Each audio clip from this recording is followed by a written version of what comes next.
Good afternoon my respected teacher and principal साहब और my dear friends.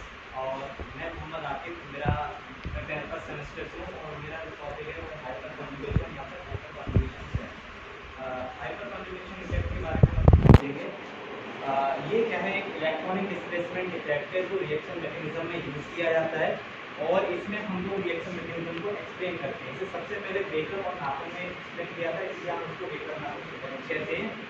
और इसमें हाइपर कन्जुगेशन यानी कि अल्फा हाइड्रोजन जो होते हैं वो काट लेते हैं, इसलिए हम इसको क्या कहते हैं, और अल्फा हाइड्रोजन काट लेते हैं जिसे हम लोग हाइपर कन्जुगेट कहते हैं। हाइपर कन्जुगेट कहते हैं, इसलिए हम इस इफेक्ट को क्या कहते हैं, हाइपर कन्जुगेशन इफेक्ट कहते हैं।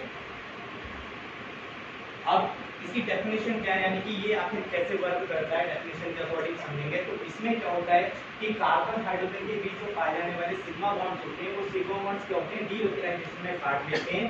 और डीलोकलाइजेशन कब होता है ये समझते हैं।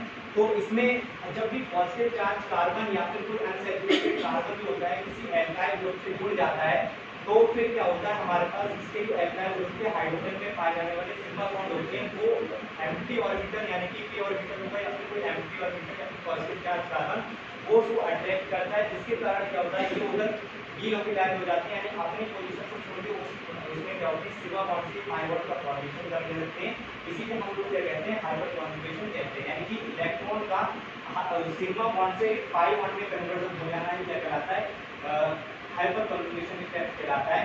हाइपर कन्जुगेशन इफेक्ट को हम लोग नो बॉन्ड रेजोनेंस कहते हैं, क्योंकि यहाँ पर कोई भी रेजोनेंस का बॉन्ड नहीं पाए जाने के कारण भी बहुत सारे हमें डिफरेंट स्ट्रक्चर मिलते हैं, जिसके कारण क्या होता है हमें अलग अलग स्ट्रक्चर मिलते हैं, उसको हम ना बॉन्ड रेजोनेंस कहते हैं। इसीलिए हम यहाँ पर इसको क्या कहते हैं, नो बॉन्ड रेजोनेंस, यानी कि यहाँ कोई बॉन्ड नहीं है फिर भी क्या हो रहे हैं, हमें डिफरेंट स्ट्रक्चर मिल रहे हैं। फिर ये एग्जाम्पल है, एग्जाम्पल के थ्रू हम समझ सकते हैं, जैसे कि यहाँ पर पॉजिटिव चार्ज कार्बन है और उसके डायरेक्टली एक एल्काइल ग्रुप यानी कि CH से जुड़ा हुआ है। इसमें हमारे पास 3 अल्फा हाइड्रोजन है, जिससे हम ये समझ सकते हैं, पहला ये हमारे पास ग्रुप है यानी कि ये पॉजिटिव चार्ज कार्बन, तो ये अल्फा ग्रुप हो जाएगा और अल्फा से जुड़े हुए जितने भी हाइड्रोजन है सारे के सारे क्या एक अल्फा हाइड्रोजन हो जाएंगे।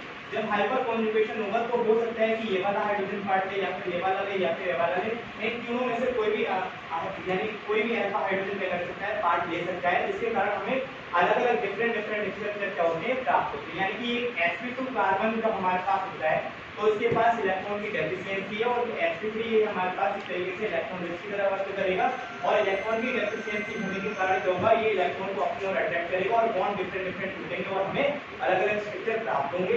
इसी को हम लोग एक तरीके से क्या कह रहे हैं कि यहाँ पर क्या हो रहा है, सिग्मा बॉन्ड किसमें कन्वर्ट हो रहा है, पाई बॉन्ड में, इसीलिए हम इसको सिग्मा पाई कन्जुगेशन या फिर इसी को हम लोग क्या कहते हैं, हाइपर कन्जुगेशन इफेक्ट कहते हैं। अब बात यह थी कि हाइपर कन्जुगेशन हम यूज कहाँ करते हैं, यानी कि इसको हम अगर यूज करेंगे तो कहाँ यूज कर सकते हैं, एप्लीकेशन।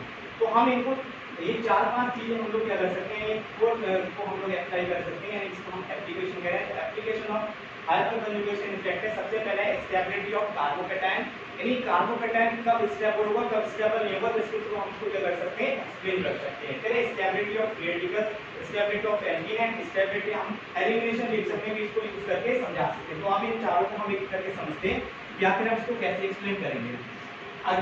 अब स्टेबिलिटी ऑफ कार्बोकैटायन कहता है कि किसी भी कार्बोकैटायन में जितने ज्यादा अल्फा हाइड्रोजन प्रेजेंट होंगे, नंबर ऑफ अल्फा हाइड्रोजन अगर ज्यादा होंगे तो वो कार्बोकैटायन हमारा उतना ही ज्यादा क्या हो जाएगा, स्टेबल हो जाएगा। जैसा कि इसमें हमारे पास ये पहला एक कार्बोकैटायन है जिसे हम लोग बोलेंगे क्या, टर्सरी, यहाँ पर हम कहेंगे तो इसको बोलेंगे टर्सरी मिथाइल कार्बोकैटायन, जिसमें हमारे पास 3 CH3 यानी 3 अल्काइल ग्रुप है और तीनों पे अपने अपने अल्फा हाइड्रोजन है, जिसके कारण इसमें कितने हो जाएंगे, 9 अल्फा हाइड्रोजन, उसमें कितने हो जाएंगे हमारे पास, ये सेकेंडरी हो जाएगा, वो प्राइमरी हो जाएगा, वो हमारे पास क्या हो जाएगा, मिथाइल कार्बोकैटायन हो जाएगा। तो इसमें 6 अल्फा हाइड्रोजन है, उसमें 3 है, उसमें कोई भी नहीं है। तो सबसे ज्यादा जो स्टेबल हो जाएगा हमारे पास तो कौन हो जाएगा, methyl carbocation, tertiary methyl carbocation हो जाएगा, या फिर हम इसको कह रहे हैं 3 डिग्री अल्काइल कार्बोकैटायन। तो स्टेबिलिटी ऑर्डर अगर हम एक्सप्लेन करेंगे तो सबसे ज्यादा जिसमें नंबर ऑफ अल्फा हाइड्रोजन होते हैं वो सबसे ज्यादा क्या हो जाता है, स्टेबल हो जाता है। तो इस तरीके से हम इसकी स्टेबिलिटी को समझा सकते हैं।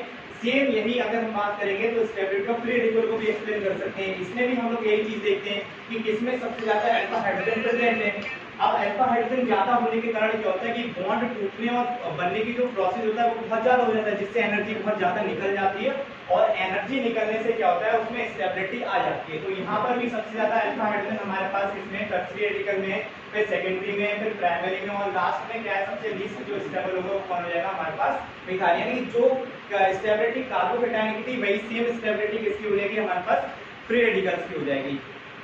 Stability of alkene, stability of alkene को भी हम इसी तरीके से एक्सप्लेन करते हैं कि इसमें भी नंबर ऑफ अल्फा हाइड्रोजन देखते हैं, लेकिन इसमें एक बात और समझ सकते हैं कि यहाँ जितने ज्यादा एल्काइल ग्रुप अटैच होंगे किससे डबल बॉन्ड यानी कि अनसैचुरेटेड बॉन्ड से, वो उतना ही ज्यादा क्या हो जाता है स्टेबल हो जाता है। इसका रीजन क्या है कि हमारे पास ये जो डबल बॉन्ड है यानी कि CH2 डबल बॉन्ड C, इसके साथ जो एल्काइल ग्रुप आ जाएंगे तो इसका हो जाएगा। क्यों हो जाएगा?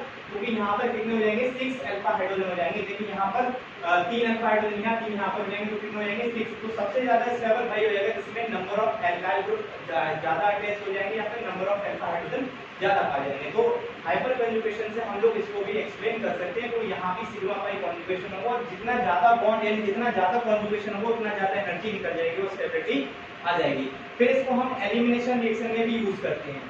अब एलिमिनेशन में कैसे यूज करते हैं कि एलिमिनेशन क्या होता है, जब भी कभी किसी ग्रुप के साथ यानी कि यहाँ पर एक Br ग्रुप यहाँ पर दिखाया गया एग्जांपल में, जब भी किसी ग्रुप के साथ कोई दूसरा ग्रुप निकल जाता है यानी कि एलिमिनेट हो जाता है तो हम इसको क्या कहते हैं एलिमिनेशन रिएक्शन कहते हैं।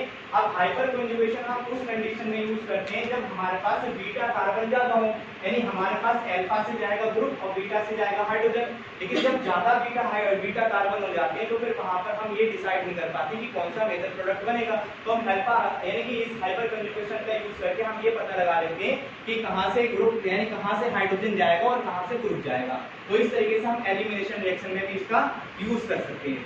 अब एक यहाँ पर एक छोटा सा पॉइंट है यहाँ पे difference between hyper conjugation effect and resonance. वैसे रेजोनेंस में भी कंजुगेशन होता है और इसमें भी कंजुगेशन होता है, इसमें भी डीलोकलाइजेशन होता है, इसमें भी, यानी यहाँ भी बॉन्ड क्या करते हैं एक स्थान से दूसरे स्थान ट्रांसफर होते हैं और इसमें भी होते हैं। तो इनमें एक मेजर सा डिफरेंस है।